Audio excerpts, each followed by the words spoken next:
இது வரைக்கும் யூஎக்ஸோ டிசைனில் வெறும் 2 ப்ராஜெக்ட் மட்டும் எடுத்து அந்த ப்ராஜெக்ட்லேருந்து more than 70K ஏற்படுத்து அப்படின்னு சொன்னால் believe me, நம்புங்க. அதுவும் ஜஸ்ட் ஒரே மாதத்தில். இதில் நான் வந்து நிறைய நெகட்டிவ் சைடும் ஃபேஸ் பண்ணேங்க. ஸோ அந்த நெகட்டிவ் ஃபேஸ் வந்து என்னெல்லாம் தெரிஞ்சுக்கிட்டேன், என்ன மாதிரி வந்து ஃப்ரீலான்ஸ் பண்ணலாம், பாசிட்டிவ் உங்களுக்கு எப்படி தெரியணுமோ அதே மாதிரி நெகட்டிவ் என்ன இருக்குன்னு தெரியணும். இந்த ஃபைவர், அப்வொர்க் அந்த மாதிரி வந்து ஃப்ரீலான்சிங் பிளாட்ஃபார்ம்ஸ்லாம் வந்து ரியலாக ஒர்க் ஆகுதா இல்லை ஆகலையா, நிஜமாக அங்கே வந்து ப்ராஜெக்ட் எடுக்கிறாங்களா இல்லையா, அந்த மாதிரி மேக் பண்ண முடியுமா முடியாத, ஃப்ரீலான்சிங் பிளாட்ஃபார்ம் வந்து யாருக்கெல்லாம் செட் ஆகும் யாருக்கு செட் ஆகாது அது இதுன்னு சொல்லிட்டு கம்ப்ளீட்டாக அந்த ஃப்ரீலான்சிங்கோட நெகட்டிவ் சைடை புட்டு வைப்போமா. இன்கேஸ் நீங்கள் வந்து ஃப்ரீலான்சிங்னா என்ன, எப்படி பண்ணணும், என்னெல்லாம் பண்ணலாம், மடி மேக் பண்ண முடியுமா அப்படின்னு நினச்சிட்டீங்க அப்படின்னா அதுக்கு வந்து ஆல்ரெடி நம்ம சேனல்லே வீடியோ போட்டிருக்கோம். அந்த வீடியோட லிங்க் வந்து இந்த வீடியோ டிஸ்கிரிப்ஷன்லேயோ என்கார்ட்லேயே கொடுக்குறேன். இந்த வீடியோ பார்த்து முடிச்சுட்டு அப்புறம் அதை போய் பாருங்கள். இன்ஃபேக்ட் அந்த வீடியோவில் வந்து most of the comments negative side of freelancing ஏகப்பட்ட கமெண்ட் வந்துச்சு. ஸோ நீங்கள் கேட்டீங்க, நான் கொடுத்துட்டேன். இப்போ ஒன்றும் இல்லாமல் ஜஸ்ட் மொபைல் ஃபுல் ஸ்க்ரீனில் போட்டு ரிலாக்ஸாக உட்காருங்க. வித்தவுட் எனி ஃபர்தர் டிலே ஆரம்பிக்கலாங்களா. Negative number 1, it's hard to get clients. இதுக்கு என்னோட ரியல் சீனரியாவே வந்து ஷார்ட்டாக சொல்லிடுறேன். ஒரு வருஷம் முன்னாடி இருக்குங்க. அப்போ தான் வந்து யூஎக்ஸ் டிசைன்லாம் கற்றுக்கிட்டு அந்த ஒரு பேசிக் ஸ்டேஜ். ஸோ அப்போ என்ன பண்ணலான்னு இருக்குன்னா, சரி ஓகே நம்ம வந்து யூஎக்ஸ் டிசைனில் வந்து நிறைய பேர் வந்து ப்ராஜெக்ட்லாம் பண்ணுறாங்க, ப்ராஜெக்ட்லாம் பண்ணி ஏகப்பட்ட மணி மேக் பண்ணுறாங்க. யூடியூப்ல வீடியோ பார்க்குறேன், அதை பார்க்குறேன், இதை பார்க்குறேன், எல்லாம் பார்த்துட்டு சரி ஓகே நம்மளும் மேக் பண்ணலாம் அப்படின்னு ஜஸ்ட் அப்போவே உட்காந்து ஃபைவர்லேயும் அப்வொர்க்லேயும் ஃபுல்லாக அக்கௌண்ட் க்ரியேட் பண்ணி என்னெல்லாம் கேட்குறாங்களோ எல்லா எலிஜிபிள் பண்ணி என்ன ப்ரைஸிங் கொடுக்குறோம், என்ன ப்ராஜெக்ட் வைக்கிறோம்னு சொல்லிட்டு எல்லாமே போட்டு வச்சுட்டு ஜஸ்ட் ஒரு மணி நேரம் வெயிட் பண்ணால் போதும். கிளைண்ட்ஸ்லாம் வந்து அப்படியே ஆன் போர்டுக்கு வருவாங்க. இஷ்டத்துக்கு அவங்ககிட்ட எல்லாம் பேசி கன்வெர்ட் பண்ணி ப்ராஜெக்ட்ஸ் வாங்கி அதுலேருந்து பேமெண்ட்டை வாங்கிட்டு சும்மா Taufiq hospital, Taufiq school, Taufiq dive station சொல்லிட்டு எல்லாம் கட்டிட்டு அப்படியே ஃபுல் டைம் ஒர்க்கெல்லாம் விட்டு மஜாவாக இருக்கலான்னு பார்த்தா ரியாலிட்டின்னு என்னென்னு காட்டிடுச்சுங்க. ஃபர்ஸ்ட் டே வந்து 0 client, second day 0 client, 1 week 0 client, 1 month 0 client. ஏன் இப்போ வரைக்குமே ஒரு கிளைண்ட்டும் வரல. பட் இப்போ வந்து நான் அவ்வளோ ஆக்டிவாக இல்லை. பட் இருந்தாலும் இப்போ வரைக்கும் அதுவே பார்த்து அந்த போட்டிருக்க ப்ராஜெக்ட்லாம் பார்த்து ஒரு கிளைண்ட்டும் வரலைங்க. இன்கேஸ் நான் ஆக்டிவாக இருந்து எல்லாம் ப்ராப்பராக அப்டேட்லாம் கொடுத்துருந்தேன் அப்படின்னா மேபி ஒரு சில கிளைண்ட் எடுக்கிற சான்ஸ் இருக்குது. பட் நான் அவ்வளோ ஆக்டிவாக இல்லை. பட் இப்போ வரைக்கும் 0 கிளைண்ட்ஸ். பட் நான் எப்படி ஃப்ரீலான்சிங் எடுத்தேன் அப்படின்னா ஜஸ்ட் ஃப்ரெண்ட்ஸ் ரெஃபரோட சேர்த்து அப்புறம் யூடியூப்லேருந்து வந்தது. ஸோ அந்த மாதிரிலாம் காண்டாக்ட் பண்ணி தான் ப்ராஜெக்ட் எடுத்தாங்க.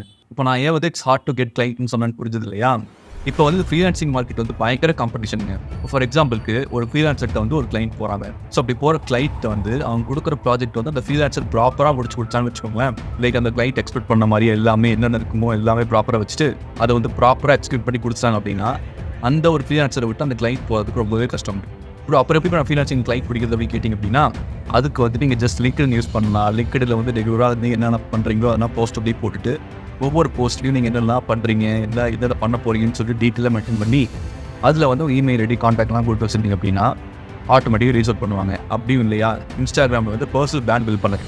லைக் நீங்கள் என்ன பண்ண போகிறீங்களோ, ஃபார் எக்ஸாம்பிள் தான் யூஎக்ஸ் டிசைன் கொடுத்து லேண்டிங் பேஜ் பண்ணிட்டு இருக்கு அப்படின்னா நீங்கள் பண்ண எல்லா லேண்டிங் பேஜும் ஒவ்வொரு ரீல்ஸ் அப்படியே ஒவ்வொன்றா எடுத்து போட்டு நல்லா அட்ராக்டிவாக ப்ரெசென்ட் பண்ணுங்கள்.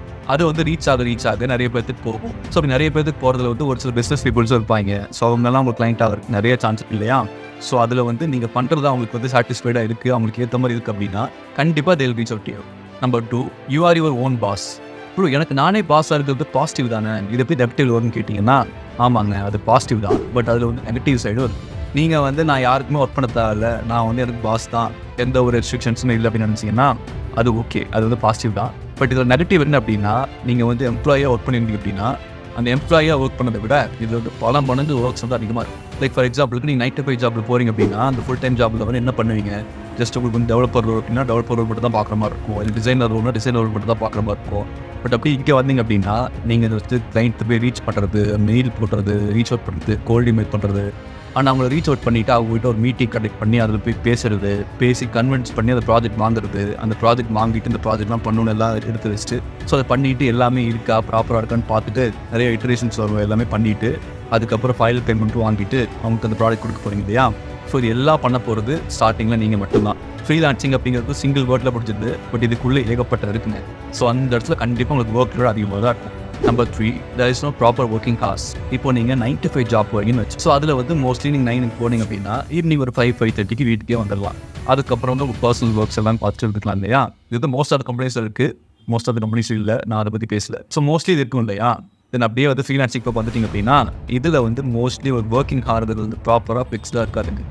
என்னதான் நீங்கள் வந்து ப்ராஜெக்ட்லாம் அலோகேட் பண்ணிவிட்டு இந்த டைமில் தான் ஒர்க் பண்ண போகிறேன், இந்த டைம் ஷெடியூல் பண்ணி ப்ராப்பராக இங்கே மட்டும் தான் ஒர்க் பண்ண போகிறேன், தாண்டி ஒர்க் பண்ண மாட்டேன்னு இருந்தாலும் டக்கு ஃபாரின் கிளைண்ட்டோ இல்லை இந்தியன் கிளைண்ட்டோ வந்து இந்த மாதிரி ஒரு கால் கனெக்ட் பண்ணோம் ப்ராஜெக்ட்ஸ் பற்றி பேச முடியும் சொன்னாங்கன்னா கண்டிப்பாக நீங்கள் எடுத்து பேசியே தான் ஆகணும். ஏன்னா அந்த அப்படி பேசலை அப்படின்னா அந்த ப்ராஜெக்ட் உங்களுக்கு கன்ஃபார்ம் ஆகாது. அவங்க வேற ஒரு ஃப்ரீலான்சர் பார்த்து போயிடுவாங்க இல்லையா? ஸோ அதனால் நீங்கள் பார்த்துட்டு ப்ராப்பராக பேசினா மட்டும்தான் அந்த ப்ராஜெக்ட் நீங்கள் ஃபைனல் பண்ண முடியும். ஸோ இன் தட் கேஸ் நீங்கள் என்ன பண்ணாலும் அந்த ப்ராப்பர் ஒர்க் டைமை தாண்டி ஏதாவது நடக்குங்க. ஸோ அந்த மாதிரி ஒரு ப்ராப்பர் ஃபிக்ஸட் டைமிங்ஸ் மெயின்டைன் பண்ணுறது ரொம்பவே கஷ்டம். நம்பர் 4, சேசிங் மணி. இப்போ நீங்கள் 9 to 5 ஜாபுக்கு வந்து போகிறீங்க அப்படின்னா அந்த வந்து நீங்கள் ஒர்க் பண்ணாலும் சரி, டாஸ்க் பண்ணாட்டியும் சரி, மந்த்லி வந்து என்னெல்லாம் சேலரி இருக்கோ அது வந்து ப்ராப்பராக உங்களுக்கு கிரெடிட் ஆகிடும் இல்லையா? தென் அப்படியே நீங்கள் ஃப்ரீலான்சிங் போக மாட்டீங்க அப்படின்னா இங்கே வந்து அந்த மாதிரி மந்த்லியோ இல்லை வீக்லியோ வந்து ப்ராப்பர் பேமெண்ட்ஸ் கிடைக்கிறது கொஞ்சம் கஷ்டம் தாங்க. ஏன் சொல்கிறேன் அப்படின்னா உங்களுக்கு வந்து மணி மேக் பண்ணணும் அப்படின்னா கிளைண்ட் கிடைக்கணும். கிளைண்ட் கிடைச்சாதான் ப்ராஜெக்ட் கிடைக்கும். ப்ராஜெக்ட் வந்து பண்ணி முடிச்சாதான் உங்களுக்கு மணி வரும் இல்லையா? ஸோ அப்படி வர கிளைண்ட்ஸும் ப்ராஜெக்ட்ஸுமே வந்து ஒரு மாதம் வந்து நிறைய கிளைண்ட்ஸ் வரலாம், நிறைய ப்ராஜெக்ட்ஸ் அவங்ககிட்ட வரலாம். ஒரு மாதம் வந்து சுத்தமாக 0 ப்ராஜெக்ட் கூட இருக்கலாம். ஸோ அப்போ வந்து நீங்கள் ஏதாவது பண்ணணும், எப்படியாவது கிளைண்ட்ஸ் பிடிக்கணும்னு சொல்லிட்டு கோல்ட் மார்க்கெட்டிங், இமெயில் மார்க்கெட்டிங் அதுன்னு சொல்லிட்டு ஃபுல்லாக எக்ஸ்ட்ரா டைம் ஸ்பெண்ட் பண்ணி ஜஸ்ட் இந்த மணியை சேஸ் பண்ணி ஓடுற மாதிரி ஒரு சீனரியோ வரும்.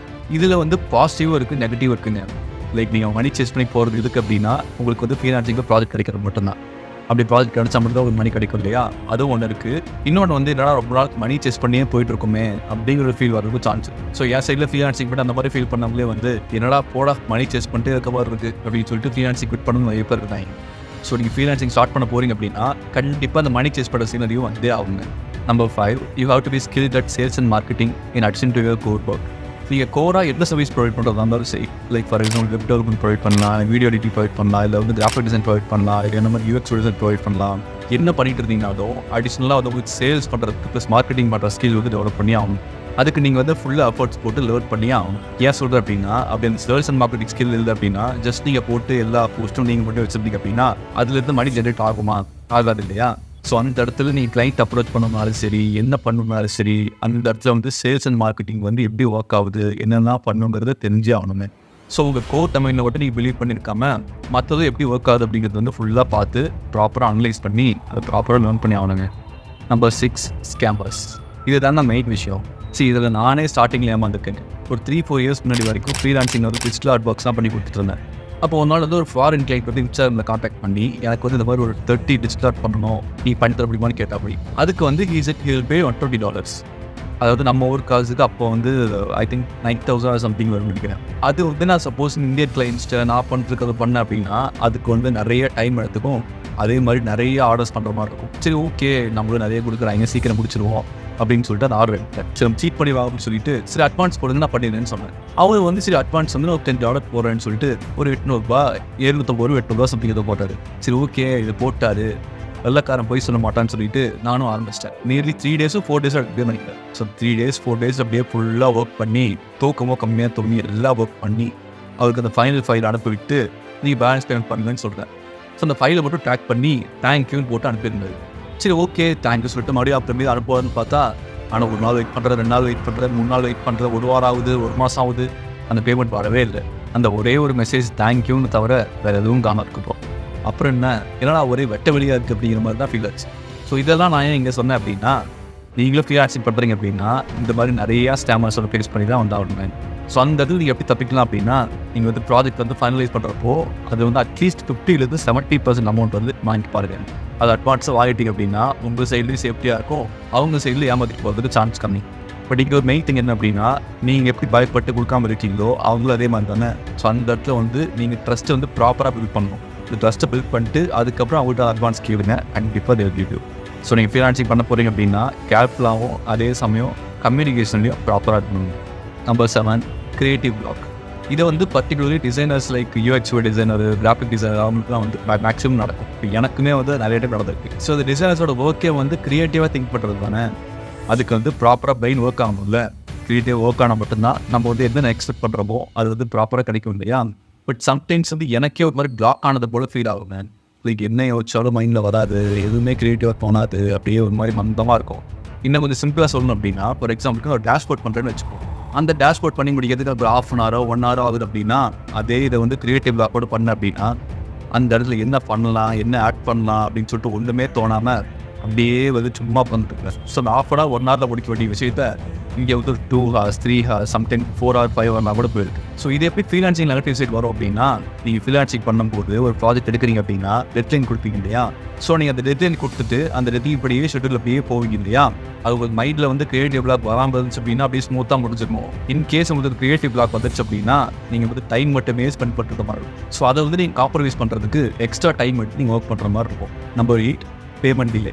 நீங்கள் ஒரு கிளைண்ட்டை பிடிச்சி ப்ராஜெக்ட்லாம் பண்ணிட்டீங்க, அந்த ப்ராஜெக்ட்லாம் பண்ணி முடிச்சுட்டு அவங்களுக்கு வந்து கொடுக்கும்போது அந்த ஃபைனல் கொடுத்ததுக்கப்புறம் நான் இப்போ தரேன், அப்புறம் தரேன், 1 வாரம் கழிச்சு தரேன், 1 மாதம் கழிச்சு தரேன்னு சொல்லிட்டு எல்லா கிளைண்ட்டும் சொல்லுவாங்க. பட் அப்படி இல்லாமல் நான் வந்து ஸ்டார்டிங்லேயே சொன்ன மாதிரி ஒரு ப்ராஜெக்ட் எடுக்கிறீங்க அப்படின்னா அட்வான்ஸாக வந்து ப்ராஜெக்ட்டோட 50% 70% அமௌண்ட் வந்து வாங்கிட்டு ப்ராஜெக்ட் பண்ணி முடிச்சுட்டு அந்த ப்ராஜெக்ட் முடிஞ்சதுக்கப்புறம் அவங்ககிட்ட ஒரு இது சொல்லிவிட்டு ஒரு மீட்டிங் வச்சுட்டு அவங்ககிட்ட மொத்த அமௌண்ட், அதாவது ரிமைனிங் எவ்வளோ அமௌண்ட் இருக்கோ 30% இல்லை 50% அமௌண்ட் இருக்கோ அதை வந்து ப்ராப்பராக வாங்கிட்டு அதுக்கப்புறம் அந்த சோர்ஸ் பேயில் அவங்களுக்கு சென்ட் பண்ணுங்க.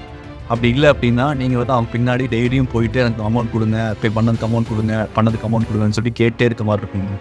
So better don't do that, try to follow this. அவ்வளோதாங்க. இந்த ஃப்ரீலான்சிங்கோட நெகட்டிவ் சைட்ஸ் உங்களுக்கு கொடுத்துருக்குன்னு நினைக்கிறேன்.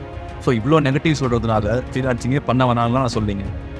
ஃப்ரீலான்சிங் பண்ணி க்ரோஸ் கணக்கில் ஏர்ன் பண்ணவங்க இருக்காங்க, அதே ஃப்ரீலான்சிங் பண்ணி 0 rupees கூட ஏர்ன் பண்ண முடியாதவங்க இருக்காங்க. So all you need is proper skill, communication and also personal branding. அதெல்லாம் இருந்துச்சு அப்படின்னாவே கண்டிப்பாக கிளைண்ட்ஸ்னு உங்கள்கிட்ட வருவாங்க. சரி, ஓகே ப்ரோ, நான் வந்து ஃப்ரீலான்சிங் கற்றுக்க போகிறேன், என்னெல்லாம் பண்ணணும்னு தெரியுது அப்படின்னா அதுக்கு முன்னாடியே சொன்ன மாதிரி 4 வீடியோ போட்டிருக்கேன். ஸோ அந்த வீடியோட லிங்க் வந்து இங்கே கொடுக்குறேன், இதை கிளிக் பண்ணுங்கள், வில் மீட் டே. அண்ட் இதை வந்து யாருக்கு ஷேர் பண்ணி விட்டால் ஹெல்ப்ஃபுல்லாக இருக்குமோ அவங்களுக்கு ஷேர் பண்ணி விடுங்க. அண்ட் எப்போ சொல்கிற மாதிரி stay healthy, be happy, the world is yours, just to what excites you. Bye.